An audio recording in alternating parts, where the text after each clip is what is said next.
July. But regardless, James, we've got some GlenAllachie. This is the second of two tastings. Yeah. You sort of said at the start, this is the fun one. I mean, the other one was fun, but it was more challenging. I think we had to work for it. Yeah, the last one was like all the weird things GlenAllachie's doing and like trying to get in the mind of Billy Walker. This Hmm. one is not as complicated. This is Billy Walker, Sherry Cask, Hmm. and Head to I head. mean that's our comfort zone, right? We know what that means. It is. And one of these does look pretty glorious in the glass from a distance. And you're lucky you got the opaque glasses. Are you running opaque on all of them? Just for the 15-year-old, I love using these. I find that it makes it a little bit easier, especially with sherry drams to analyze them. Yeah, that's fair. I did, before we get going too far though, I did have one observation today. Billy really loves to use the word lashings in his tasting notes. Should we be reading Lashings into of that? Heather Honey. There's lashings of like, yeah, dark fruits, lashings of chocolate. I mean, possibly lashings of latex and leather crops. I'm not So sure. there might be a little bit of a hint there that a lot of the tasty notes are now written by Ronan Curry, Of course, there. and he may or may not be kind of being a bit cheeky about referencing like previous Billy Walker, which is interesting because Stuart Buchanan, of course, was doing the same thing at Benriach and Glendronach. He was Yeah, trying to write something that people would think was written by Billy Walker. that sounds like, I don't know about you. I prefer to just write my own notes. I don't know that I want to write notes in the mind of somebody else. That sounds like layers of complexity. Right. Well, they all kind of blend into each other. Like if you were trying to compare the tasting notes for batch 8, 9, and 10, they're all technically different. Yeah. But Well, if someone said match the tasting note to the batch, I mean, I don't know what you think you would score, but I would probably get, they have a 33% chance of being correct. well, and I suppose the other things that are fair to mention as well is that your palate, your nose can be somewhat different on different nights, Yeah. and a lot of Britishisms don't thoroughly transfer over to our part of the world when it comes to tasting notes either. But Well, eventually the artificial intelligence or chat GPT, you'll be able to say like write a tasting note in the style of Andrew Ferguson at Kensington Wine Market, and they'll go and art and mine your website and just and create one. it'll figure out what words I'm overusing and Totally. keywords. So I think it'd be more funny to do it like write a tasting note like with the words that Billy Walker uses, but as if Christopher Walken is speaking it. Oh, I like that. Yeah. Who wouldn't like to have Christopher Walken read them a tasting note? Yeah, I think eventually you'll be able to have a button on your website where you could have Christopher Walken read Andrew Ferguson's tasting note, Yeah. and you'll just press it and it'll just pop out. I This don't is a think we're bit, very far from that. this is a bit morbid, but would he have to be dead for me not to get sued? Or would that have any impact on that? Good question. Well, I can ask the lawyer upstairs when we're done, but Yeah. she'll probably think I'm an idiot for asking. Uh, 15-year-old James, we're starting off on this. Um, it has been intermittently available the last little while. Yeah, there's a little bit more 46%. coming too. I think it's safe to say that if you're out and you want to restock this, there will very soon actually be both 15 and 18. And the 18 is very similar in style to the 15. It's Yeah. just maybe a little bit kind of deeper and more chocolatey and slightly less fruity, maybe. Mhm. But they're both very much in the same vein, which is let's take some kind of robust, fruity, decent, bourbon and American oak hogsheads that are in the warehouse and combine them into like a beautiful, expensive first fill Oloroso or PX sherry cask Cool. from Miguel Martin. So And is the GlenAllachie gets their packaging cask from the same place as Glenfarclas. Will we be seeing the new packaging or is it going to be the old one still? This one actually, I think, will be the new packaging. Oh, so maybe we'll So show this could them be a that in a minute. collector's item if you have any of these left, Andrew. I do not. They're gone. They get rationed when we get them, James, and then they're gone. So, I but definitely think these old 15s, I guarantee you in like 5 years from now, people will be coming to you and saying, oh, the ones with the old packaging were better. And it is irrelevant if they are or not. People will definitely just say that. and I'll be able to say that's great. I can't get them. Um, it'd be funny if they did like a re-release of old packaging but new liquid. Like, Yeah. Well, we're 3 years away from the 10-year-old being all Billy liquid. So it's actually not that far, truthfully. there you go. Yeah. That's what the new So the 15 and 18 that's 18 are coming going to for look like. sure is the new packaging. I assume the 15 is as well, as is the 12. Mhm. And we also have batch 11 of the 10, which will be coming soon too. James, I mean, we're off track. We haven't even really started talking about the whiskey, but I think both of those patterns would make a great t-shirt, like light blue top, dark blue bottom, diagonal white stripe, and then the GlenAllachie logo Yeah, it has to t-shirt. be a bowling style Bang. shirt, right? I'd buy one of those. Right? Um, but anyway, just a thought. So what do what do we think of this? This is, I mean, it's a lot of chocolate, lots of dark fruit.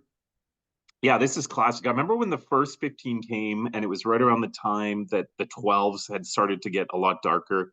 Like in hindsight now, it's weird to think, but before the 15 was launched, like people didn't know what GlenAllachie like was going to be. Mhm. And I feel like the 15 was kind of like signaling, okay, GlenAllachie is going to be, there's going to be some sherry bombs. Well, and I think a lot of it too was a bit of a signpost to say, everyone's been jazzed about the Glendronach 15 for the last 5 to 8 years, but this is the new bad boy. Yeah. Yeah, I have been part of a lot of tastings where we've been putting GlenAllachie 15s in lineups with Glendronach 15s, both old ones and then like Rachel Berry ones. And what's fun is when you do that blind, and people have a tough time telling them apart sometimes. Mhm. It is a different spirit. I find GlenAllachie's got a little bit of a softer. It doesn't seem quite as weighty. Like it's not as No, heavy and as it oily. doesn't have that kind of greasy, earthy like Mhm. quality that Glendronach sometimes has. Yeah. But and James, you're probably too diplomatic to say this, but I'm lacking a lot of tact. So I'm not gonna hold back. Having tried some recent batches of the Glendronach 15, they're just extremely disappointing. Yeah. They're very thin. The sherry's just like it's not what people were used to. Yeah. Well, what I've noticed when I've done these tastings with like old Glendronach 15s with current GlenAllachie 15s, it brings me back to back in the day selling Glendronach, especially the 15 and the 18, and that kind of earthy, like heavy spirit quality that Glendronach has, like underneath the sherry. Mhm, Like now we kind of worship it and like put it on a pedestal. mhm, That was not the case in the early days. A lot of people kind of found it a little bit like too earthy. mhm. And I do think there's probably some people that like the little bit more fruity style of GlenAllachie because you're right. Like it's the spirit is more akin to I always tell people like expect the same flavors as Aberlour, but just at a higher strength and non-filtered. Like it's more that style of spirit. But and I mean, Aberlour again. I don't know if I'm throwing a stone at a glass house here, but Aberlour seems to be a shade like a distant um, you know, mirage of what it used to be. It's not. The Abuna for a long time was like this staple, big, rich, intense sherried single malt, and it's Yeah. been again quite disappointing for the last number of years. Yeah, it's still like I'm sure if you were served it in a bar, you'd enjoy it and be okay with it. I'm sure they faced the same problem that Glendronach faced, which is that the luxury. I think I told the story on the last tasting of being at the distillery at Glendronach when they were vatting a batch of 22 of 21-year-old, and there was literally two casks going into the entire batch, a PX and an Oloroso, and that was it. Well, if you're Brown Foreman and you're trying to sell your 21-year-old in whatever it is, like 75 countries. Like Mhm. that's not a strategy that's going to work. You're going to need to make a lot more product. So Mhm. you probably just don't have quite the same flexibility in tightening the leash on the final blend. I don't know what the real truth to it is. And by the way, just quickly Yeah, on that's just speculation. No, but I've got something even more salacious to suggest, James. But we'll put a pin in that for a quick moment. Um, 15's drinking really well, nice chocolate tones, nice fruit, a little bit of like maple syrup. Um, it's fairly light on the finish and quite fresh. Like there's not an astringency to it that you get with a lot of sherried single malts. It's quite balanced. It's definitely to that sweeter chocolatey side as opposed to like the leather and tobacco side of the equation. Yeah, something else I'll say about the 15 is if you put multiple batches up against each other, even within the same year, they definitely vary. Mm. There's been batches that have been very intensely fruity, ones that have been very chocolatey. They move around a little bit. Yeah. I saw that you got that lashings in there, James. Very well played. I like Yeah, that. got We'll that be on the bingo seeing card. Now I can breathe a little bit easier. we'll be seeing that. There should almost be a drinking game. How many times does the word lashings get thrown out in tonight's tasting? Yeah, Um, so I'm curious if you would say like people sometimes ask me like what to compare this to. Do you think there's another kind of equivalent? Like for instance, Ben Romick 15 is also heavily sherried, but to me it's not as succulent as this. Like it's not just a pure sherry bomb in the way that this is. no, I mean that's a good call. Maybe like some batches of Hazelburn, like Hazelburn Yeah. 15, where it's a really light, clean spirit, no peat. Because thinking back on it, I mean, it's not even real. This particular batch is not even really Glendronach-esque. It's not as like as you said, earthy, but also like muscular. It's not as bold. Um, that's a good call. I mean, maybe a Gordon MacPhail bottling of Linkwood 15, something like that. Like, Yeah. but Well, I even think those what I've tend to be a always bit thought is risky. kind of the secret is, and this comes from Stuart Buchanan when back in the day when we did work with Glendronach, he kind of revealed some of the information about their sherry source, which of course is Miguel Martin. Well, Miguel Martin actually makes some supermarket brands of sherry, particularly Oloroso and PX, and they Mhm. actually make like a decent amount of that sherry. And I think the secret is that a lot of these casks haven't just been kind of like seasoned with like quick fruit juice that kind of like takes the edge off the raw oak. Like they're Mhm. actually trying to get some oxidative character on the final product. Mhm. And I think that's what translates then into the bottle Yeah. is you're Well, getting more of that like actual nutty fruity quality. thankfully, there are a number of companies that are not just looking for the oak, they're looking for the oak to be seasoned in a certain way because, if it weren't for those, like Glenfarclas, as you mentioned, like Gordon MacPhail, I mean, we just have a lot of really astringent leather, tobacco, spice-driven sherried whiskeys. Yeah. And there's nothing wrong with those notes, but you want more complexity than that. What I was going to say about, and this is the last we need to mention about Glendronach tonight, because it seems in some ways unsporting to be telling tales out of school when they're not here to defend themselves. But one of the stories that is going around, if there's any truth to it or not, amongst some whiskey nerddom, is that Billy Walker bottled the Crown Jewels before he left and didn't leave them with much to work with. I think the truth is probably somewhere between that and what you said about Brown-Forman taking those brands to like another level globally and stretching them so thin that the inevitable result is that you dilute the bottles down.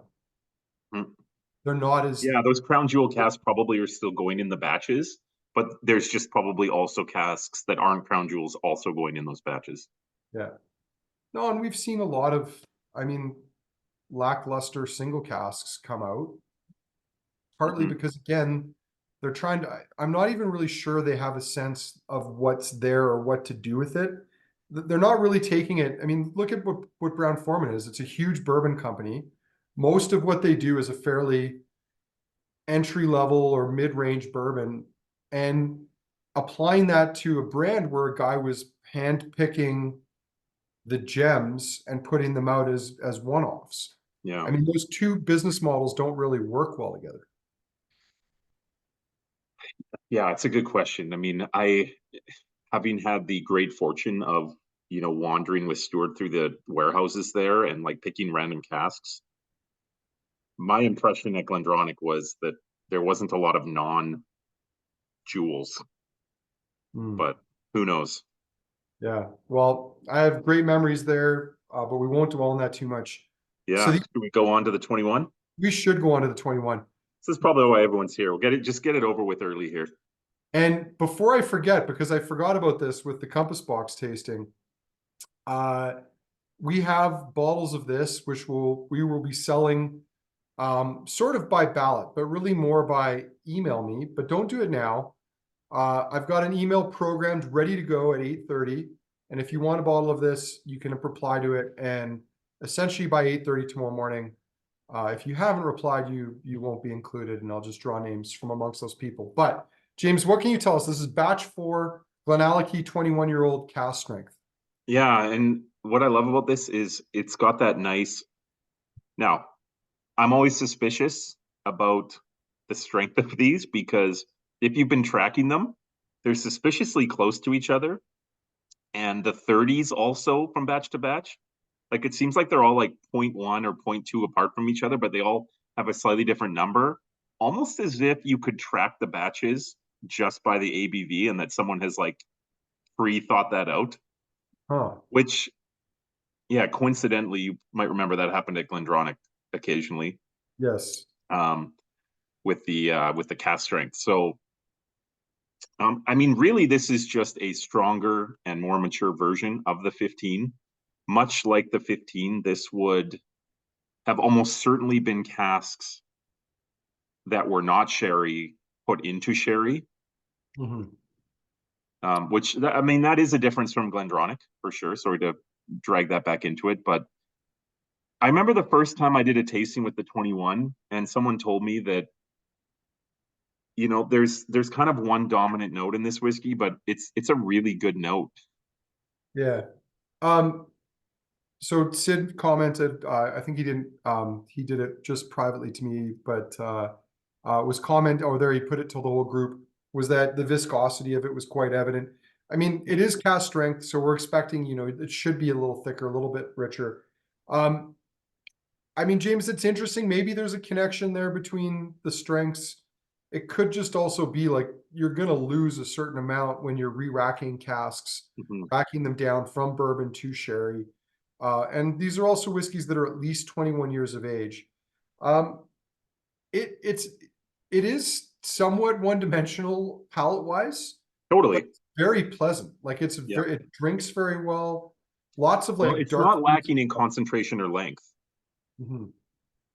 but you're right. There's not like layer upon layer of complexity there. But you probably remember the 30 year is like that too.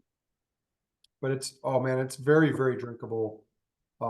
It's got a nice elegance to it. And you know what? The interesting thing is on the finish, it is starting to go a little tropical. Like there's some nice fruits creeping out from underneath. Some lashings of tropical fruits creeping out from underneath the sherry. Yeah, you don't quite get something I always remember, about some of the older Billy whiskeys is sometimes the sherry would almost start to get like rubbery or Mhm. kind of medicinal almost on the finish. But you're right, this goes more into that fruity direction. Yeah. Going back to that comment about finishing, um, because I think there are a lot of people that are quite negative about it at times. You can definitely do it well and not well. But this is the sort of like light touch to finishing. I mean, this is very well done. They've created something very pretty, very elegant. They've added some nice layers to it. You probably had 15, 12 to 15-year-old whiskey that, was oxidizing quite nicely in ex-bourbon, put into sherry for who knows how long, but hopefully more than just a couple of years. Yeah, usually it's 2 to 6 years, I think. But I'm gonna it's guess this 21 has been in first fill sherry since mm, 2018. probably. I mean, they're wanting to. I mean, part of that takeover was to lay the groundwork for the future, and I think this is a great example of that. I mean, you can still create something great. You don't always have to leave it in just ex bourbon. I will say though, James, it would be nice to see some, teens bottlings of GlenAllachie that are more naked. Like, do you think that's something that we might see down the pipeline? Are you trying to set up the next whiskey specifically? I mean, perhaps.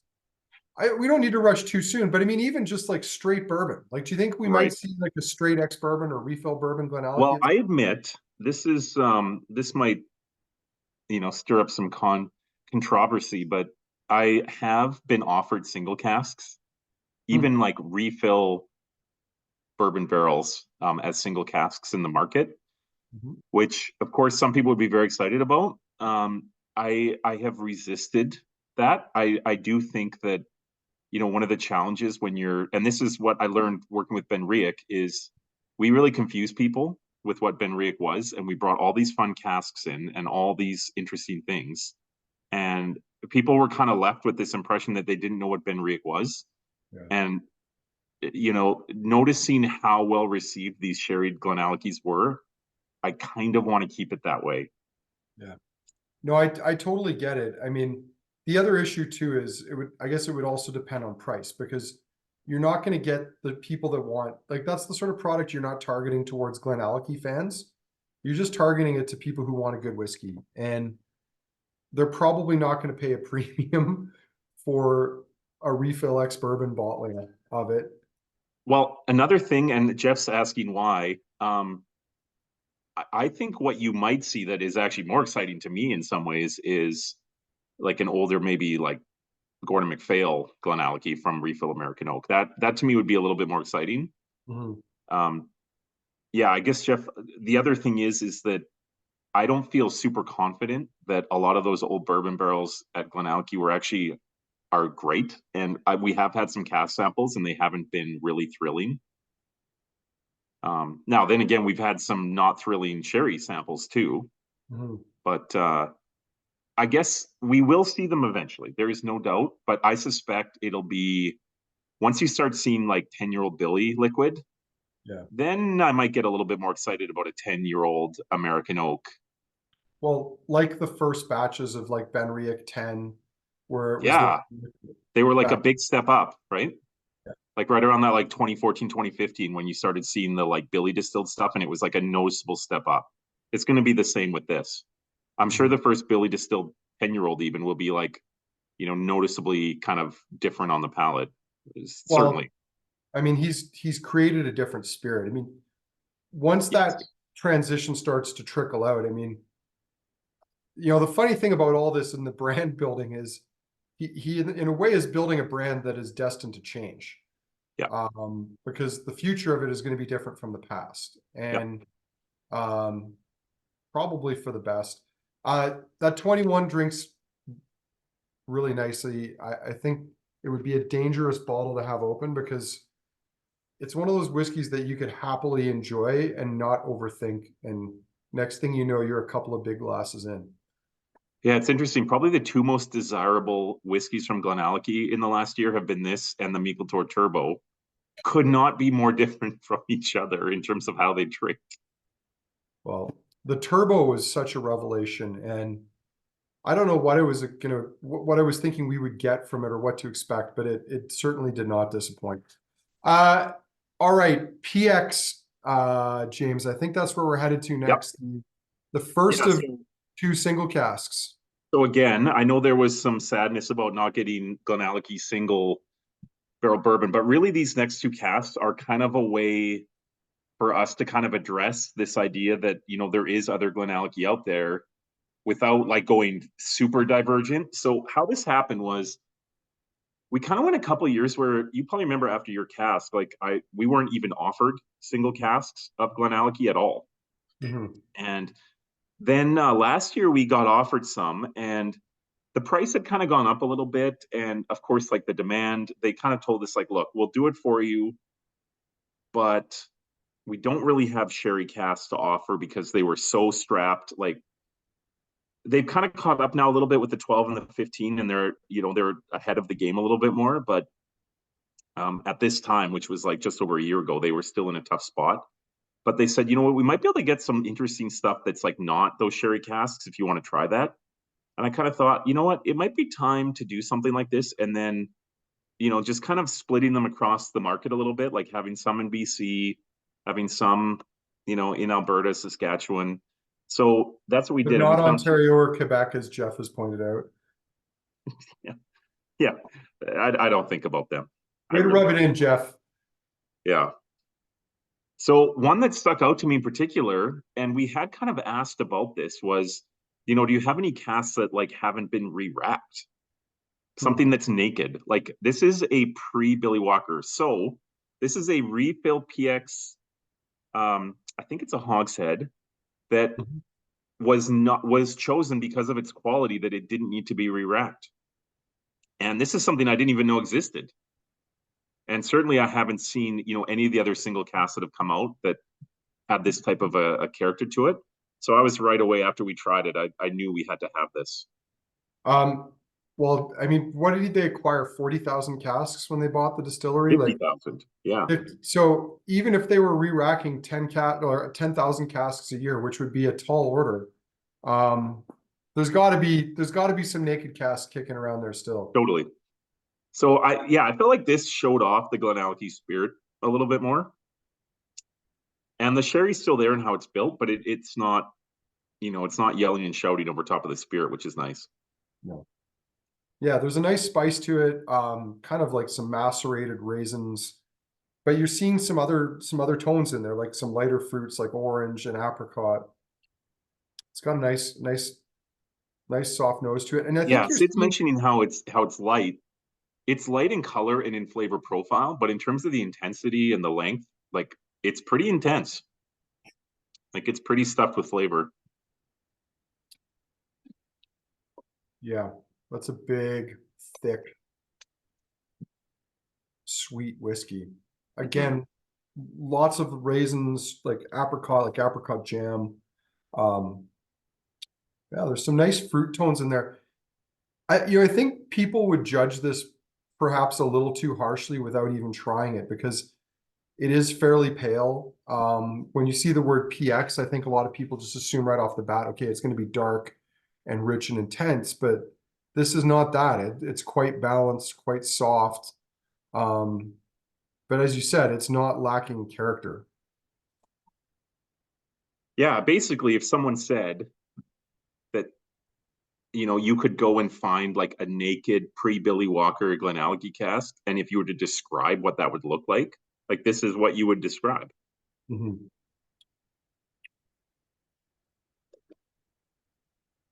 Drinks well, nice spices. Um, yeah, and the ABV on it too, like this is over 60%, 61.8. Um, It makes does you take water wonder, pretty well. you makes you wonder, like, what was it filled at? Like, this is probably in that period where Chivas was filling casks at still strength rather than diluting them down.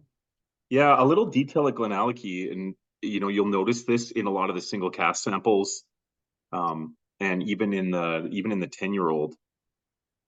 The dunnage warehouses at GlenAllachie are not earthen floor, they're concrete floor. And what they're finding is that something about having the concrete floor is keeping the ABVs in the casks higher. Mm. So that's something that they definitely found is consistent in wherever they're doing dunnage. And now, of course, I think there was 4 or 5 warehouses when they acquired. They've doubled that. So they've built all these new dunnage warehouses, and they're all concrete floor. So they're trying to maintain that, obviously. Mhm. Um, it's a nice dram. I mean, this was not a garbage cask that Chivas filled. Um, the funny thing is, James, I don't know if you ever saw any of these, but there used to be visitor center bottlings that you could get in Scotland from places like Aberlour or Glenlivet, and they were like, I can't remember what the range was called, but they were like semi-official or independent bottlings of Chivas distilleries sold only at the Chivas distilleries. And Yeah. I Yeah, do there was remember good picking GlenAllachie up, ones out there. I picked up a couple of those over the years. At least one of which was like an insanely dark, like over the top sherried. GlenAllachie. So they're definitely out there. So you have to think that, I mean, as much as we may be, and I would have no problem being quite hard on Chivas Pernod Ricard from their period when they owned it, they must have still filled some decent casks, especially some Yeah. sherry casks while they Well, had. a cast like this almost makes you think that, they may have had a lot, like it's definitely a refill cask, right? Mhm. Like this might have been a lot of like 40 or 50 refill sherry PX that might have produced like 30 poor quality whiskeys and 10 decent ones, and then Mhm. just like a couple of honey barrels that have good character. And the other ones probably got re-racked, but this one they held on to. Well, this one definitely that's I like that description, honey barrel. This definitely seems a little bit like a honey barrel or a honey Yeah, I or love that we have this. It's cool just to have that compare and contrast, right? Because you always have that question when you go through a lineup like this, like if you take out those Billy Walker like wet sherry casks, like what do you have? And here's the answer. Mhm. Well, and I'm guilty of this to a certain extent as well. Like this came in, I didn't really pay it much mind. Obviously, we had this tasting coming up, and so I knew there'd be a good opportunity to sample it. But having not tried it yet and looking at it and seeing its PX, it makes sense why this is maybe not taken off as quickly as I might otherwise have thought. Um, because it's PX, but it doesn't have that deep, rich color. But I think anyone who tried this would probably actually find a lot to like here. Yeah. I know yeah, Andrew was saying that this cask was probably destined to be a visitor room exclusive. Mm. So usually what they'll try to do is have something that's like really heavily sherried and then something that is like a weird wood finish and then something that's more kind of like very straightforward down the middle. So this is Mhm. probably where that would have ended up. Nice. Great. Um, We stole it. Speaking of visitor center, I don't know if it makes sense to do this. I don't know if we did this the last GlenAllachie tasting, but uh, if I've seemed slightly distracted for the last few minutes, is because I was looking up my photos of GlenAllachie from the first time I went there, and this is like 2018. It's I think a month or two after Billy bought the distillery. Do you remember what the date was that he acquired it? Yeah, that's crazy. That picture is wild because of course now all that soil that you see in the foreground, that's all been turned into dunnage, Mhm. like new dunnage warehouses. Yeah, Yeah. I think it was the fall of 2017 and they didn't bottle anything until August 2018. Mhm. Yeah. Uh, and while I was there, he was actually testing the first 12-year-old and I think something else. I can't remember what else it was. And it was funny because he was clearly preoccupied. He'd acquired this new distillery. Um, and it was kind of a treat to walk around. It was not what I thought it was going to be. I mean, I don't know what I wasn't expecting stainless steel washbacks, but I mean, it is what it is. It was built the way it was. This is not an old distillery, James, I guess is the other thing. No. 1968, I think that's the year it opened. Does that ring a bell? Yeah. Yeah, I Um, mean when this was built, it was seen as like the owners at the time, which, they owned certain blending companies. They thought this was going to be like a star jewel modern distillery that would be like the talking point of Scotland. And then, of course, the market imploded like months after it was finished. mhm. Um, but like a cool distillery to see. They've got a visitor center now, as you were mentioning, and that's what triggered me to think about this. And they were already, and I think that's what this was here. They were already starting to lay down their first cast. This is, I think, the third GlenAllachie 003 2018. I don't know if that means that was the third one that they filled after Yep. taking over. Regardless, they hadn't had it for long. I know I got a chance to try the 25-year-old, which was released as part of their initial range, which was pretty cool. Like it was it was a great visit. But what I loved about it was Billy's vision for what he wanted it to be, and we've talked about that a little bit because as great as the 15 and the 21 are, and even this 2011 cask, this is not necessarily what it's going to be once his vision kind of comes to full fruition. And we haven't really touched on this, although we did last week. A big part of that is fermentations. Like they're doing extremely long fermentations there now. I think, what is the minimum, about 96 hours? Somewhere in that Yeah, range. I think that's kind of a minimum for sure. I mean, But I that's think more common is 140 to 160. because the reason that's so interesting is that I would say that the minimum fermentation time for a lot of distilleries is 48. Yeah. Like, there's a lot of distilleries that are 24, sorry, two 24-hour days of fermentation, and they're distilling it because they were trying to get them pumped through as quickly as possible. Yeah, that's what slowed down. I mean, they went from making 4 million liters a year of spirit to one. And a Mhm. lot of that was just washback space. Oh man, there's some terrible puns in the chat. All right, James, shall we move on to the other 2011 cask, the newer one, Yep. the one that's sort of, but not really out there yet? Yeah, it has a bit of a pink hue. It does. So, yeah, one of the things of all these wine casks that have been released, and I think we've now had 9 different GlenAllachie wine casks, which, if I'm being perfectly honest, I wish there was less. And spoiler alert, a lot of these special releases, in the early days, I ordered the maximum they would give me because I was really just trying to fight with Quebec. Um, this is going to piss some people off, but Quebec adopted GlenAllachie much faster than Alberta did. And they, even before the heavily sherried versions of the 12 and 18, it really took off in Quebec. And so because their volume was bigger, they were like snatching allocations of all the good stuff. So I felt all this pressure to take all the wine casks and everything, and so there was probably too much of it around, but we've tempered that down a little bit now. And is the good news that Quebec's not taking as much, James, or is there No, good news? it's very popular in Quebec. In fact, that's been part of the problem in single casks is Quebec's been taking like 4 to 6 single casks a year, Hmm. and so but I fight. This is why you got me around. Is I'm swinging, swinging a hammer around the lab and making sure that people know that I'm around. Well, I guess the rest of us just want to make sure that Quebec is taking its fair share of uh of the wine casks as well, because otherwise this seems like another form of transfer payments, and this could get very political very quickly. So these ruby port casks, they're the Nice first dodge, thing is, James. Nice dodge. yeah, yeah, you're welcome. It's a complicated issue. Um, these casks are enormous. They're almost more like a marrying cask than anything else. Do you notice the bottle count out of the cask, Andrew? Oh, we lost Andrew. Still here. 800 Yeah. plus So bottles. the outturn of this cask was 801 bottles.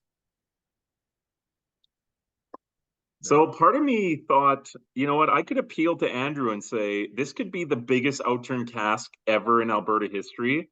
And I know part of that would appeal to you.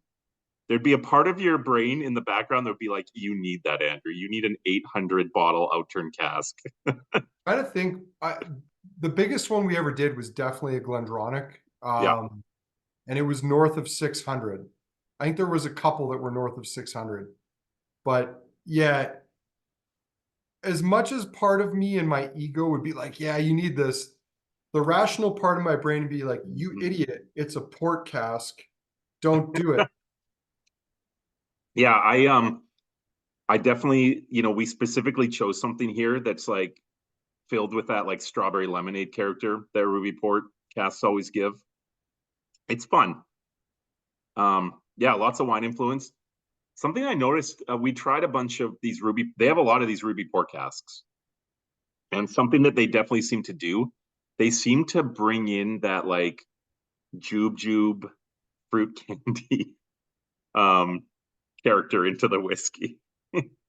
Was it the Berta likes big butts comment, James? I don't know. Oh, I've always felt that, like, America doesn't have an A. You just start with the M. yeah, And sometimes when Alberta's being very Alberta, you just take the A off and it's just Berta. yep. So, um, yeah, it's very jujube.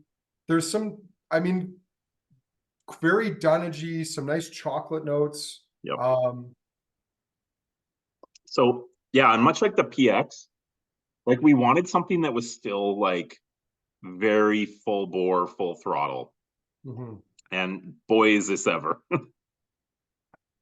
Yeah, the palate is like it's big, it's leathery, it's spicy. There's some bright berry fruits in there too, like strawberry, um, cherry, kind of even starting to go into like it would be kind of like if you'd left a pack of Twizzlers in a dunnage warehouse over the Yep. winter. That's what they'd taste like. Yeah, strawberry Twizzlers is for sure in here. I like that, you know, some of the GlenAllachie wine casts on the finish, you know, you start to get that like almost like tannic quality where it's like a bit of bitterness. This more like fades into the fruit quality, which and the candy, which I like that. Mhm. Yeah, it's lovely. You know, James, I was a little skeptical about this one, and you know, we chatted. There's other casks that have been considered over the course of the last 6 months or so, and you know, when I saw port cask, having not tried it, part of me is like, Yeah, I not felt the sure. same way. I didn't think this would be what we would pick. Yeah, it's a lot better than I thought it was going to be. Mhm. And that's not a judgment on GlenAllachie. It's just port cask, pale color, gets you a little worried. Like, what exactly are you going to get? It is quite pink, but it's pretty decent. Yeah, people that are used to drinking the 10-year-olds aren't going to feel like they got ripped off if they buy this. James, I mean, here's a broader question for you because I mean, I'm at a slightly different point. I'm selling it, and there are times where I can pick and choose what I want. But I mean, with a brand like GlenAllachie, when you know that the majority of people, whether it's predominantly retailers that you're selling to, want dark sherry, going back to again like the wine casks, like how do you approach that? Is there a way, like, are you trying to sell the same people on that, or are you trying to sell them to different people? Yeah, it's a good question. I do suspect that at 800 bottles, I think this will be around a little while. This will be one of those casts that probably is still available even like 2 years from now. I'm okay with that, but I just wanted there to be something in the market out there that if you loved GlenAllachie and you wanted to try something different, that there would be an option other than just the official like virgin oak and wine cask bottlings. Were you about to say butts? It's not happening. Because The L word and the B word are out of my lexicon for the rest lashings of the tasting. or butt lashings, I think you'd have to put them in that order. Yeah. Um, the I don't know where this subject they're on, but like the largest butts in the world, which by the way, very funny. Is there criteria there? Like, are some countries more muscular, or is this just obesity? Like I another way of Andrew, tackling. do you ever remember one of the like famous kind of textbooks that was released that you know sometime in the 1900s of like whiskey information, and it had a graphic that was like the types of butts, and it had like pictures of like the different like sizes and shapes that sherry butts could be made into, and clearly it hadn't occurred to someone that this could be. Taken I, a different way? I don't remember off the top of my head which it is. Someone out there probably has it sitting on their I shelf. what I want to see is a picture of them like side by side like this, Yeah, but it was like, you know, only when you're on a viewing it BC from the ferry and it top. shows all the ferries like beside each other from like a side profile, it looked like that. That's some warehouse butt cleavage. All right, GlenAllachie 10-year-old cast strengths. Ryan, who just joined the tasting, is probably wondering what the hell is going on here. Ryan, we've just tasted the Ruby Port. If you don't have the order, I can put it into the chat. We're moving on to the 10-year-old cast strengths. James, I think, and I don't, I think you probably can be forgiven for this on all counts, but I think the 10-year-old cast strengths kind of flew into that category of we need as much of this as we can get, based on the fact that there was a couple of releases in a row that there was either not very much of, or somebody said something nice about it, and then all of a sudden it was impossible to get. The demand for these has kind of spiked, and yeah, the quantities have changed a lot. Yeah, there's two kind of awards that were won for this product that I think really like kind of threw the logs on the GlenAllachie fire. The 4-year-old, I think this was in early 2021. It was named the best single malt in the world at the World Whiskey Awards, which sounds really impressive. But I kind of always thought that those award shows, the whiskey award shows, are kind of just like, a couple guys at a table being like, I don't know. It always kind of struck me as being not that official and that not anyone cared. But man, when that news came out, like we literally like the warehouse, all the cases that were left were pre-committed within 24 hours. And like a lot of those had been sitting there for months. One, and the funny part about this, James, is that like, and I remember you and I talked about this because part of me was a little annoyed, but then I'd also been like flogging the shit out of it for months and selling it, and then there wasn't that much left. Like it's not like there was a gold rush of it left. Well, here's some inside information, Andrew, is that we had less of batch 4 than 3 because internally there was a real conversation. Like GlenAllachie wasn't working like 2 years in, and we were really struggling. Like sales were actually declining. And we took less of batch 4 than batch 3 because I was under pressure and we were sitting on stock still of batch 1 and 2 and 3. Mm-hmm. But batch 1 and batch 2 were both in stock when we ordered 4.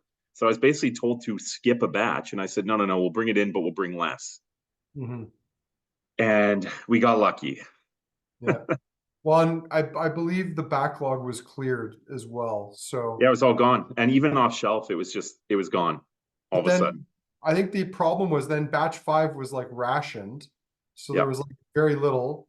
And was it batch 6 that went almost entirely to Quebec? So there was like hardly any to have. Well, yeah, batch 3, 4, and 5 were all very good. I think that Ronan and Billy would tell you that they kind of around batch 6 started to think that they were going to start varying the recipe, and they started using more wine cast and virgin oak in 6 and 7, and they're not as good. I will go on the record. I don't think batch 6 and 7 are as good. The quantity also went up a little bit. I mean, we're still talking like, in the grand scheme of whiskey batch sizes, this is not crazy whatsoever. Mm-hmm. But yeah, so the 3 we have in front of us are very purposely, they're trying to steer it back in the direction of batch, specifically 4 and 5. Mm-hmm. So there we go. Batch 8.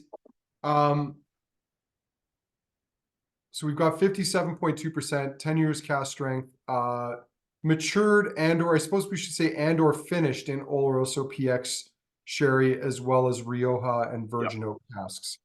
So we've got the quadrifecta. I don't know if there's the equivalent of a trifecta. Yeah, and I understand that the PX and Oloroso will be more than 80% of the recipe, Mhm. which was not true of 6 and 7. Mhm. Yeah, no, I remember those batches were like they were okay. They just weren't great. They weren't bad. Yeah, I think the narrative out there was that like they were going downhill. And I think like batch 8 was their way of kind of showing that no, we can still do this. Mhm. Uh, I mean, the sherry is the dominant element, but you can definitely get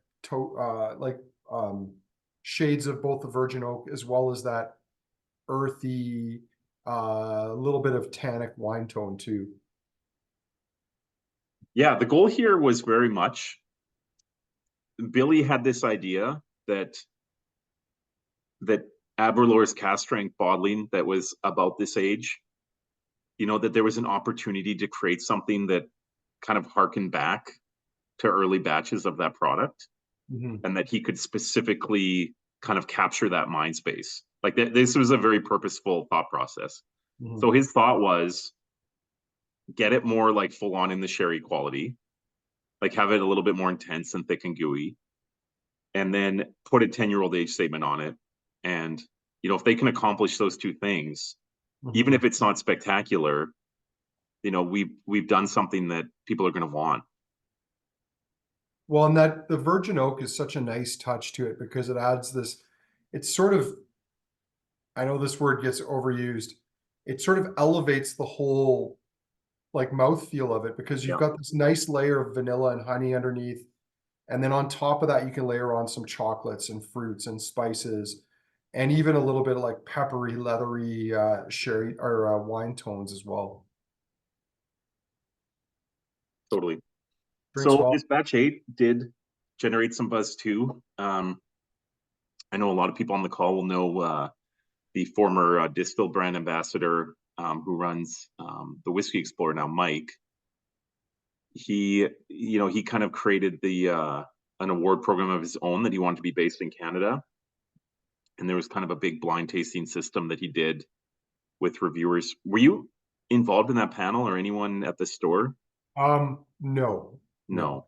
Uh, Evan might have been at some point, so I shouldn't Yeah. say that. No, I've every opportunity like that that I'm presented, I say no to because I don't have enough time to do what I. Yeah, no, I get it. I get it. You already have the Celtic life stuff too, right? I get it. Yeah.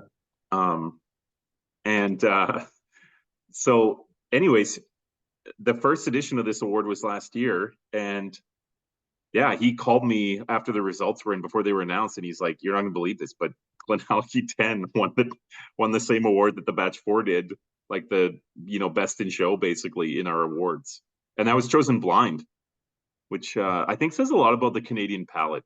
We like bold, cask strength, thick, full flavored whiskeys, be they peated or unpeated. Mhm. We also like maple syrup and not not whatever the syrup version of that is. Well, you would not be wrong to say that maple syrup is a tasting note that is common in GlenAllachie 10 cask strength. Mhm. But I will say it is not a good oak cask type to mature whiskey in. Nope. I speak from experience. Okay, batch 8 was good. Yep. James, batch 9, Mhm. similar but different. No, I like doing this. When you go side by side, it becomes like I'm always expected. People will message me saying, like, hey, how does batch 10 compare to batch 8? It's like, I have to have something intelligent to say about this. So it is a good It's exercise. it's so hard to do that when you don't have them also in real time. Like I mean, there might be people out there whose memories are much better than mine, but you know, 50 whiskeys from now, I'm not going to remember the difference between 8, 9, and 10. I might remember which one I like best, but I don't know Yeah, that I'll be able to describe them. I think that's a good way to do it is that to me, like batch 8 and batch 9 have a lot in common with each other. Um, Personally, I prefer batch 9 a tiny bit more, but I mean, like we're really splitting hairs, I think, at that point. It's off the bat, it doesn't seem quite as chocolatey as the last one, or quite as like, I know you can't say something smells sweet because your nose can't smell sweet, but you can like things that are decadent. It doesn't come across as immediately decadent or fruity as batch 8. It has slightly higher proof, Yeah, 58.1. so it does drink a touch hotter. But on the flip side of that, I think it has a little bit more of like a silky sweet quality on the finish. It doesn't have quite as much bite. It's not quite as gingery as batch 8. Mhm.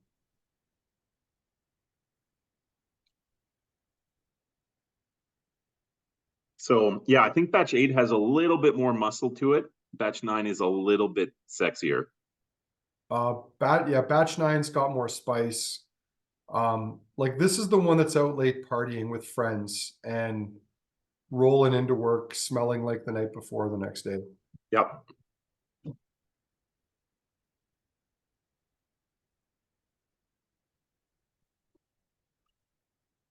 Yeah, it's very lively on the palate. Like it's rich. It it does build up a certain amount of sweetness too, and there's a maple, like an oak aged maple syrup thing for me going on in the finish. Maybe some whole wheat blueberry pancakes as well. Yeah, there's almost a smokiness to it going into the finish, which has got to be the virgin oak coming through.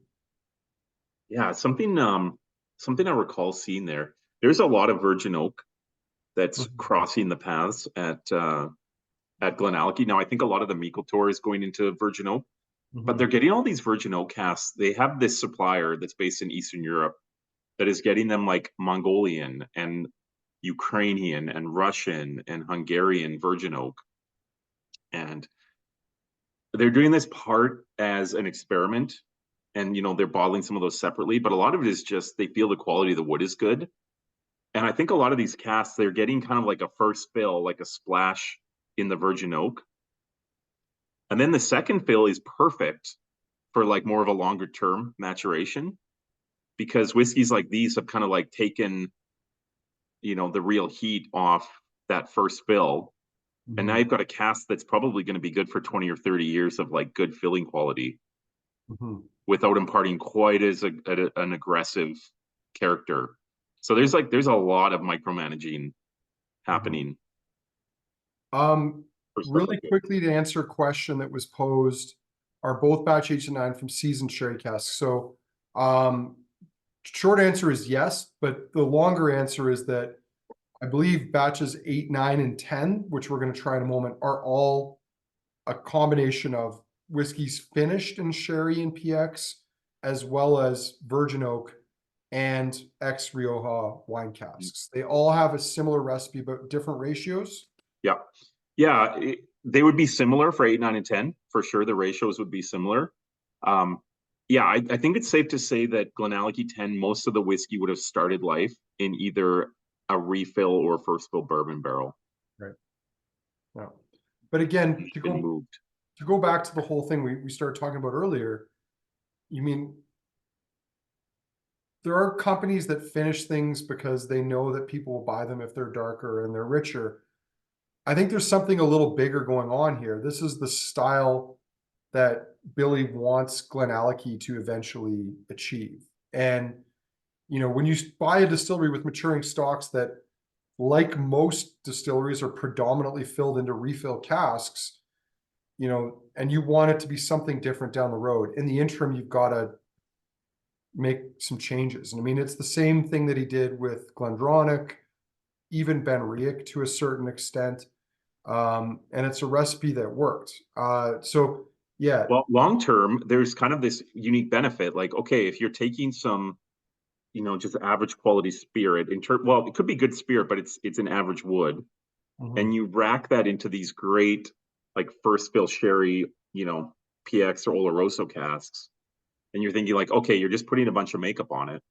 Well, Mhm. after you dump those casks after like 3 or 4 years, those casks are now ready to take new make. And actually, that's now a great cask to maybe mature to do like a full 12 or 15-year maturation for future batches of 12 or 15. And you're going to get some really good quality spirit now in some of those casks. So Mhm. like there is a lot of yes, it's like this like short-term makeup fix, but there's also like a long-term element to it. Um, that's part of the equation. Yeah. And I mean, James, we've sort of talked about this before, and I know it is one of those things, like, I mean, that has to be acknowledged. Billy is not a young man anymore. Although he's still probably got a number of years of whiskey making ahead of him, but his son, who's in the whiskey industry, hasn't had anything to do with the distillery, to the best of my knowledge. And it kind of makes you wonder, like, what the legacy is there, because I mean, this is the sort of thing you'd want to see carried on by, and it rarely works well outside of, say, a family, where the family would continue the legacy forward. Yeah, so this is a wonderful thing about, modern technology and the internet. There is all sorts of interviews with Billy's son Alistair and Billy where the interviewers ask these questions specifically. And I think that Alistair worked with Billy at the previous gig, right? Mhm. And didn't join in for this. I think that Alistair views this as a window where he can kind of do his own thing for a while. Mhm. Do I think that Alistair Walker when the call comes, will come back to GlenAllachie 100%. I think he will. That's cool. Yeah. Do I think that 20 years from now, I mean, who knows? Billy might live to be 180, but do I think that Alistair Walker is at some point going to kind of grab the steering wheel? Yep, I do. And you know what? Ronan clearly has some skill and has now been, under Billy for a long time too. Like, I feel pretty confident if Alistair Walker and Ronan Curry are running the show, I think that's okay. Yeah, no, it's an interesting thought. All right, batch 10. Before speed rounds. Once more, this time 58.6. James, these are getting stronger progressively. PX Oloroso Virgin Oak, and it says red wine barriques this time, but does that mean Rioja, or have we got different wine casks in here? No, it's definitely Rioja for the most part. It could be these ruby casks. I know they have a lot of them, but yeah, I mean, I would love it if they like provided like really the nitty gritty details. But then again, we might be robbed of these great tasting notes.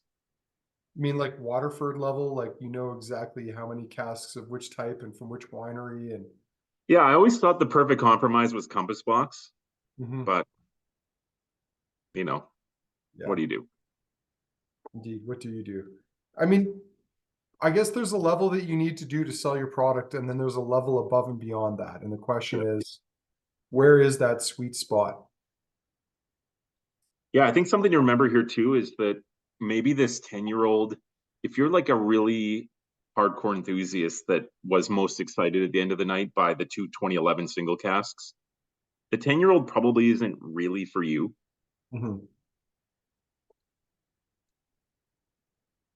Is it me, or does the batch 10 seem the whiniest of them on the nose?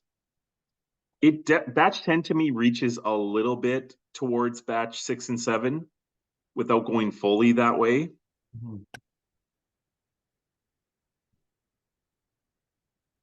Like batch 9 is the real spice bomb.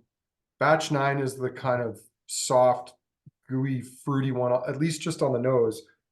And then batch 9 or batch 10 is going into this sort of leathery, spicy. Yeah. If I had a bottle of batch 10 on my shelf, my initial thought would be this needs to sit here for like 6 or 8 months before I come back to it. Like it feels like it needs to settle down, doesn't it? Yeah, it's tight. It's a little tight, even on the palate. But the sherry's still there. But to my palate at least, what's really lighting it up is that like leather, the spicy, that kind of musty earthiness that I often get from like an ex wine cask. Having settled on, we talked about this a little bit 2 weeks ago. Billy obviously has a sense of how to treat or how to handle wine casks, because we're not getting some of those, really unpleasant characteristics that some early wine casks, like say 5 to 8 years ago, and with some other producers, some still crop up today. Yeah, I have a theory about this. Just based on working again with Ben Riek, where there was a lot of Rioja casks in the warehouse. The producer that they used, which we're not supposed to talk about, a lot of these casks are American oak versus French oak, and I think that is a point of difference. So I think like you get a little bit less of that kind of tannic or leathery character than you would from the French oak Rioja. But is it also like the rinsing? Like, is it that they're getting rinsed so that they're not kind of arriving and you've kind of got like a wine, like an old wine sort of stink to them, if you will? Yeah, I think maybe a little bit. Yeah, definitely. I remember early Ben Riek, some of them, the wine casts that came to market, you probably remember, there was a couple that were in the market that were just like insanely dark. Yeah. So, which, yeah, I don't think that's happening here, but. Yeah. Well, I mean, you sort of talked about this before with Ben Riek, that there was such a proliferation of bottlings that sometimes people didn't know what to expect. I, for one, loved that because, I mean, we were an early adopter of it. And in the early days, we got kind of like Yeah. we could pick whatever we wanted of what they were making. But you had so many things that were so different that it was hard to say what Ben Riach was. Like, what is the core style? Well, yeah. So here's the thing: is that if someone pushed you, what's your like image of Ben Riach? It's those 75 and 76 refill hogsheads that were tropical, Right. right? Or 83, which was another Yeah. gorgeous year. For sure. For sure. So yeah, it's a good debate. Hmm. Look, we'll definitely see more interesting GlenAllachies than just sherry bombs, Hmm. in the next 5-10 years. But But, but there's going to be a lot of sherry bombs. well, it's interesting looking at those three because I think I'm pretty confident that I have a favorite of those. But batch 10, which I'll admit initially is my least favorite of the three, is still quite good. It's got a nice balance to it. It's got a nice structure. And I Yeah, think if you didn't have batch 8 and 9 beside it, which truthfully like might be the two best batches of GlenAllachie 10, mhm, it's kind of not a fair fight. I know what you mean. yeah. Jeff is reminding us of the 20 something Ben Riach's. Probably I think he's thinking of was it the Aromaticus fumosus? There was a whole bunch of those that came out. Yeah, the ones that were 20 something were called Authenticus. Oh, the Authenticus, right. So yeah, Ben Riach had this weird detail where Chivas was using it to produce peated malt, but it was in very specific years. Mhm, So I think the years were like 75, but then specifically like 84, 85, and then 94, 95. It was like this really kind of easy to remember kind of cadence. So mhm, you could do the classic Billy thing and work backwards and figure out that the whiskey was older than it was, which mhm, that idea hasn't really crept into GlenAllachie, even though that is definitely happening with GlenAllachie. Billy is putting older casks into batches. mhm. Uh, I did love, though, I will say, before we move on to the speed round, I did love that whole Latin naming of the peated malts. Like, it was sort of innocent and fun and kind of stupid all at the same time. And people would say, well, why is it like that? And I think it was because they were trying to draw a very clear line between peated and unpeated. Yep. Um, but there were some interesting releases in there. And there was a day when, like, they correct me if I mean, James, this might have even been before your time, but there was like 12-year-old PX, like, there was 3 or 4 different kinds of fumosis. Yeah, and they had those like purple and gold tins. And they were like dirt cheap. Like, Yep. by today's standards, They they were were, well under $100. oh, they were way under, way under. Yeah, they But were like 69.99 on your yeah, shelf. but a different time, a different time. Anyway, we're here to talk about Billy's current distillery, not his past one. Keep wandering. Um, but anyway, Should I talk briefly about the Rioja thing? It probably yes. is a bit relevant. Yeah. So, yeah, essentially, Rioja is a region in northern Spain that burst into popularity in the late 1800s because the French regions, winemaking regions, where they had this disease called phylloxera that destroyed all their vines, and it didn't affect the vines in Rioja the same way. So, essentially, this area in Spain kind of went out and like scooped the premium red wine market like out from under the French for a period of time in the late 1800s, and it was Rioja, and they kind of did some cheating. So they didn't want to buy those like good quality French oak casks. So a lot of the good producers went out and bought American oak because it was cheaper, and it ended up kind of becoming the character of Rioja. Mhm. So there's producers that are kind of like considered old school that use the American oak. Yeah, and the wines are typically at least 80 or 90% Tempranillo. Mhm. And then there's newer producers that have tried to maybe create a more modern and refined style without the American oak, and they'll use like French oak or Mhm. maybe other types of Eastern European oak that are a little bit more subtle. Mhm. But yeah, it's an interesting style because it's not, it's sort of, I mean, originally they were trying to recreate Bordeaux, weren't they? Like, to try to That's create. exact. Well, because really Bordeaux was like the bulk of the wine market, so that was just they were what they were trying to do was make money. Mhm. And that was the tapping into that English Bordeaux market, which, like, you can imagine if, let's say, the Scotch market, suddenly the supply of malt dropped by like 80%. Like, people in Alberta would be looking for what's the Rioja, like the replacement. And that's Yeah, what happened. yeah. Well, and I mean, how can we fault them for seeing an opportunity and seizing it? So, in some ways, it feels very un-Spanish. I mean, other than seizing opportunities, but like the sort of entrepreneurial side of it. Oh But yeah, there's some people that, it's funny you say that. There are people that feel that those traditional Rioja producers are a sham. I mean, I'm That it's part of like a me just tourist trap.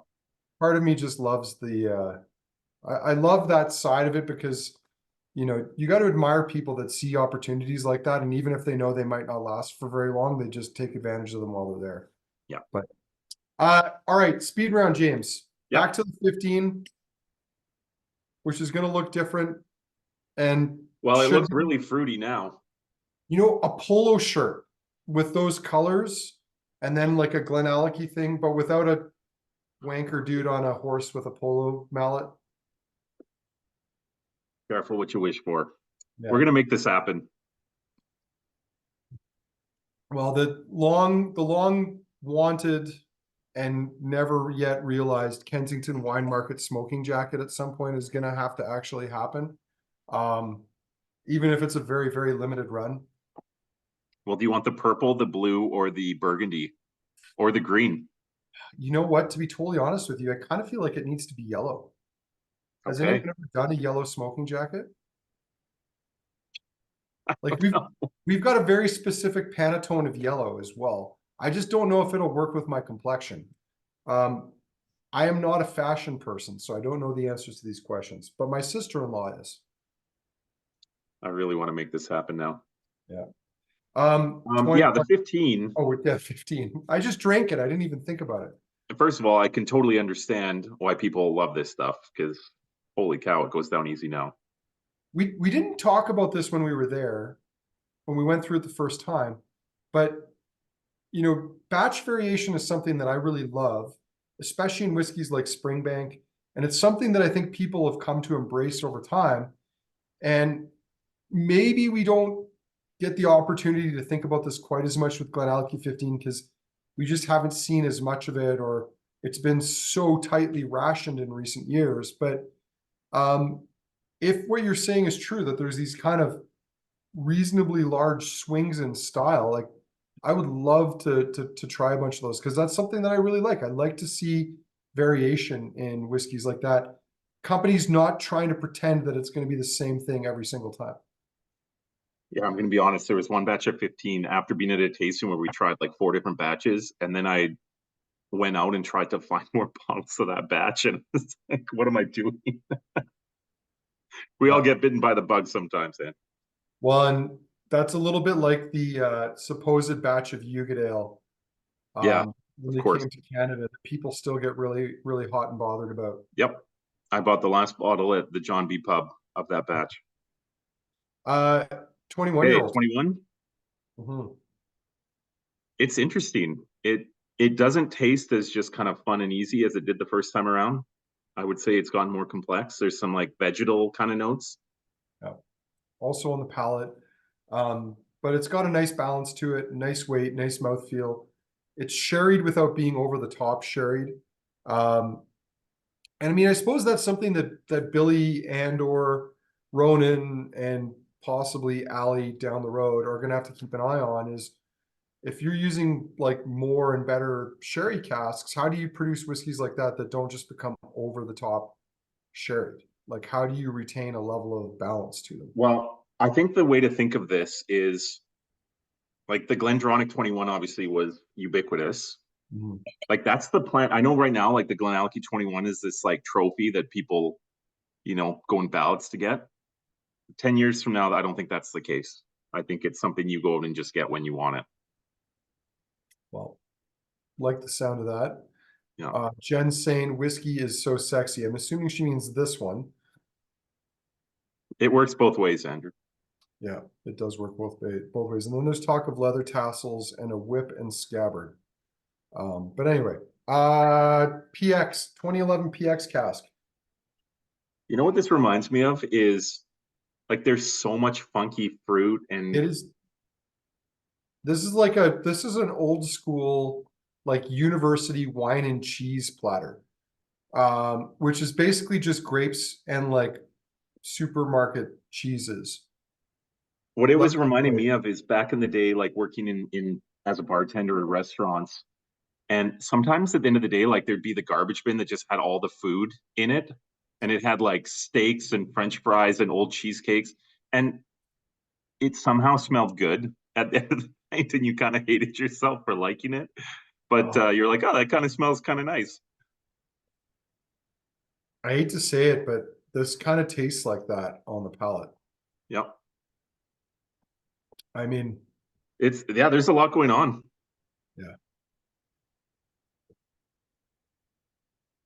yeah. James, you've put an image in my head that it's like that scent that you're not sure if you like it or not, but you can't stop smelling it. Yeah, exactly. Yeah. Okay. Okay. Ruby port. Yeah, like licoricey for days. There's even like some black licorice in there for sure. This has got a like a beef bourguignon, like a big time beef bourguignon note on it now. Like I can smell it. It's like I'm going into my mom's kitchen and she's taking the lid off of her, I don't know, Le Creuset ceramic thing that she's making the beef bourguignon in. Yeah, it's easy to forget that GlenAllachie naturally is a little bit of a meaty type of spirit. Mm. That is from the short descending line arms. But I mean, beef bourguignon, correct me if I'm wrong, I'm not a big time, like there's wine in that, right? Like, so you've Yeah. got onions, wine, beef, Yeah, the classic presumably. is a bottle of Burgundy in the dish and then a bottle of Burgundy at the table. Mm. Except for Burgundy's too expensive now to do that. So Yeah.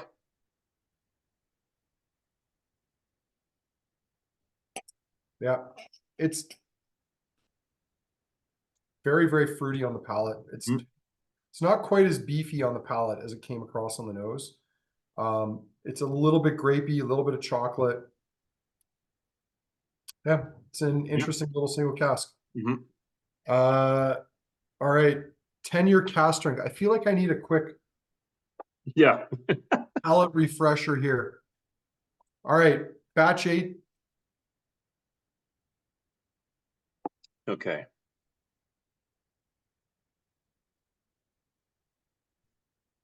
Lots of lots of more of that like fresh baking, almost like a little bit yeasty, like more baking spices.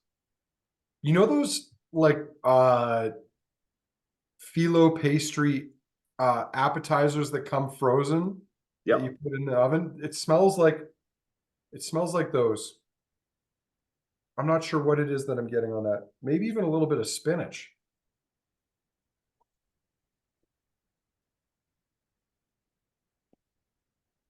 Yeah, there's a good little burst of flavor on the palate that's nice. Mhm. Yeah, I this is a quite good batch of this stuff for sure. I quite like that. Yeah. I quite like that. All right, batch 9. Ooh, dark chocolate. Mhm. It has almost that malted chocolate kind of character. Um, So if batch 8 to me is like although soft sherry dominant, batch 9 is virgin oak dominant. Like it is so toasty. There's quite a nice butteriness to it. yes. Um, that virgin oak is really driving, and like the mouthfeel and the length on this is huge. Yeah, they're batch 8 and 9 are a very, very interesting comparison. Mhm. What's interesting about both of them is neither of them go into like bitterness or astringency. Mm. Like they both finish kind of lifted and fresh and juicy. Yeah. Well, batch 9 definitely has like that fresh. It's um like a winter green chewing gum sort of Yeah. freshness towards the finish. All right, batch 10. Is it still whiny? Not so much, not as much as it was before. No. I was expecting it to be meaty, but it's not really either.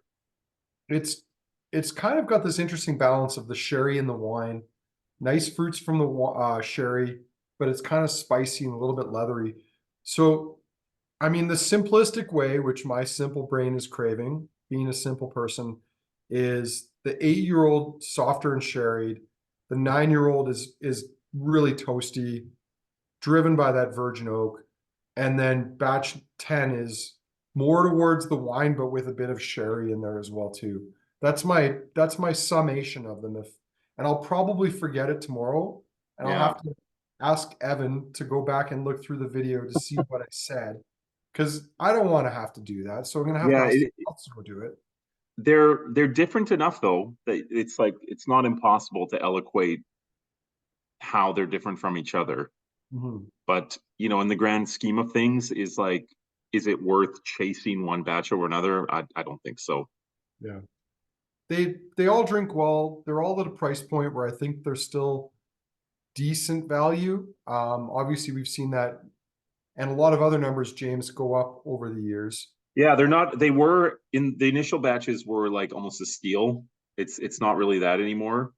But I feel like you're at least getting whiskey that's been cared for and put in good casks, Mhm. and that's the value that you get. Like they're not increasing the price to gouge you because of the popularity of this product, Yeah. which that I can get behind. Well, I mean, the batches of these are what, around 10,000 bottles I think it's more like 50, but don't quote me on that. Which oh, is still, again, not a crazy amount. globally. Uh, so like, yeah, like 50 to 60 casks in a batch. Oh, 50, 60. I was talking bottles, so I was going like 10,000 bottles. That's a good question, actually. Because they used to, GlenAllachie used to, I mean, and they might still be, but I feel like they used to be extremely transparent about this. They They would, still are. The sheets that we get do say the number of bottles. yeah. Might have to go to like so I have like a special website Oh, that has like extra information. like, So don't share this with Andrew. He's got a big mouth and he'll just spread it all over the internet.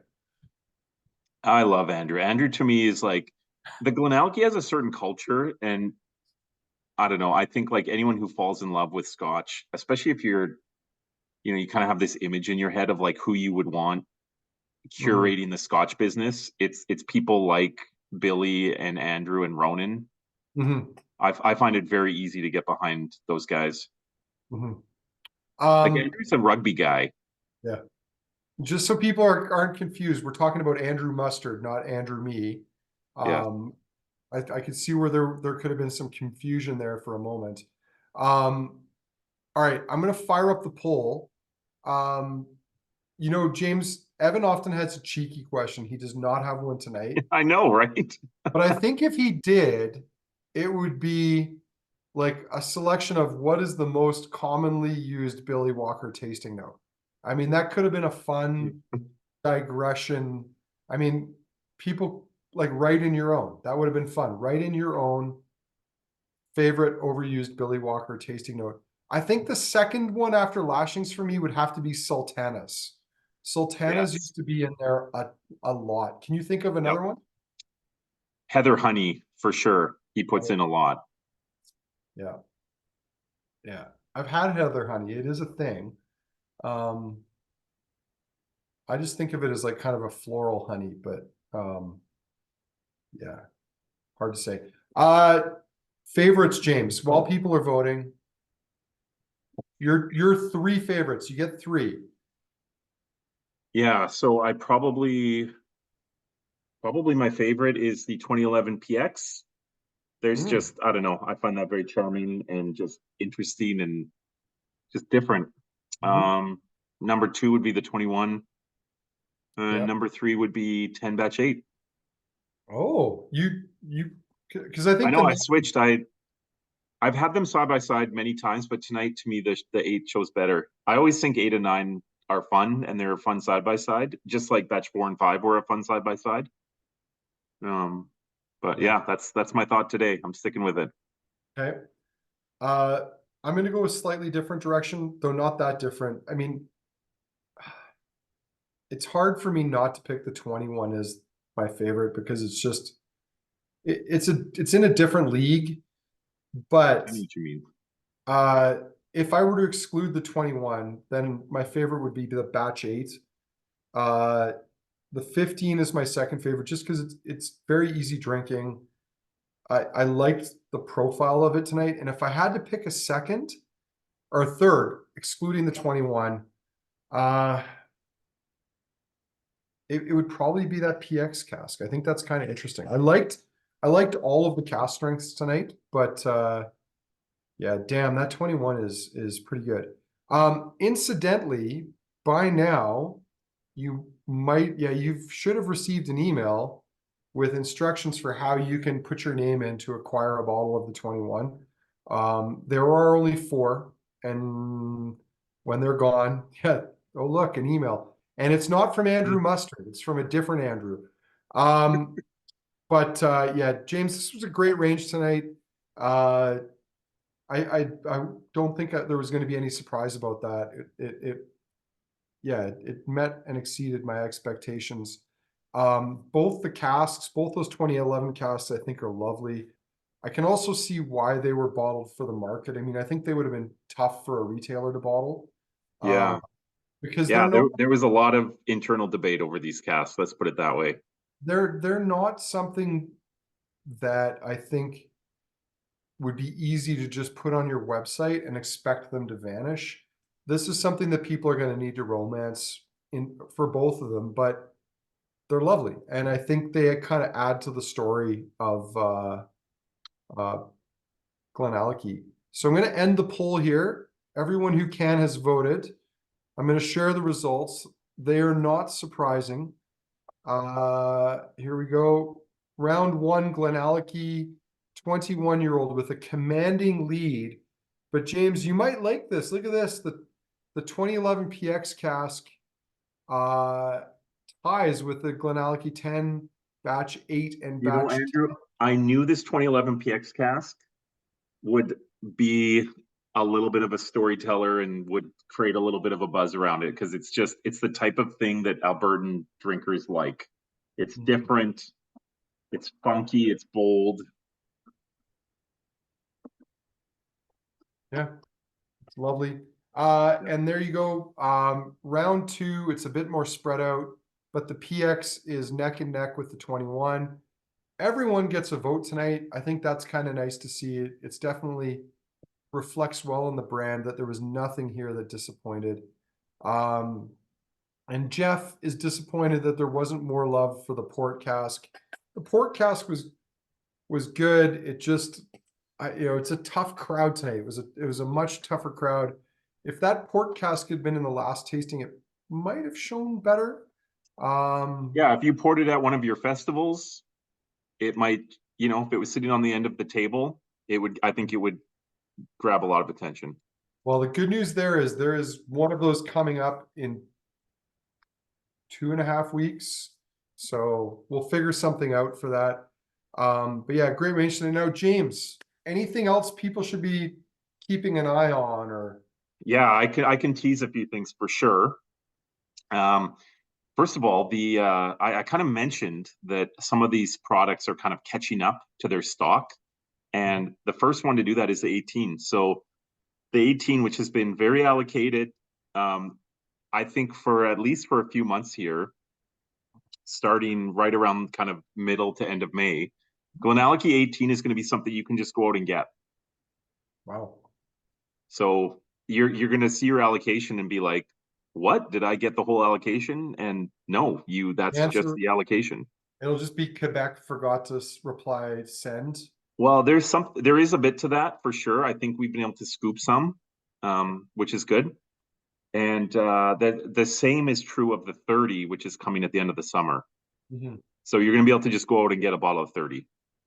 I mean, yeah. Well, I mean, James, we can talk about some of the macros of that, which is the supply side and the demand side. And it is kind of nice to see that some of those are going to balance out a little bit. Mhm. Um, But yeah, I don't remember when we last had GlenAllachie 18 on the shelf as opposed to in a ballot, but I It's think going it to was happen shortly. probably before COVID or during COVID. Yeah. So it's been a Yeah, while. GlenAllachie 30, I think it will be under 2000. I Mhm, don't want to quote an exact price, but mhm. I imagine, to be honest, it should be like in the 1500 range, I think, but yeah, don't quote me. Yeah. Well, time will tell. On an unrelated note, and I'm only bringing this up because there are a limited number of sample kits left. James, we have our friend Richard joining us for a tasting in 2 weeks, 3 weeks, three Yeah, weeks, 2 or 3 weeks. 3 weeks. Um, if you haven't got a sample kit for it yet, uh, we've got a couple of incredible whiskeys in it, including an Ardmore 25-year-old. The Glen Talkers is upstairs, so I can't show it right now. But that's something fun to look forward to. There's some other new products coming out in your stable, like there's a new Wolfburn, there's a new Ben Romick that we'll be announcing here shortly as well Yeah. too, from It's non-Rioja casks. yeah. I was gonna say, this G&M tasting, it has two casts chosen by you and two chosen by me. Ah, very good. And they're good. I've tried them I mean, all, they're all vetted by Richard's brother, but at the end of the day, which I mean, I've only come across one that's come back to me where I was like, I'm gonna pass. So yeah. Which I will tell you, that one that you passed on, it was bottled for the North American market, and there are some bottles that will be here at the end of summer. well, I'm good with a limited quantity of those. So Sure. It is a very mature Glencadam, we'll put it that way. yeah, yeah, exactly. Well, listen, James, thank you as always. Uh, Hope you have a good rest of your night. I know we'll have you on for one of these again soon. But thanks for your support, but also for being a great co-host. Everyone, thanks for taking part in tonight's tasting. I really should. There's an AI feature where it can summarize the chat for me. I should really do that because I think it would make some good like coffee, like morning coffee reading. Yep. Um, but that would involve some forethought. So maybe next time. Anyway, thanks everybody. Have a good night. We'll talk again soon.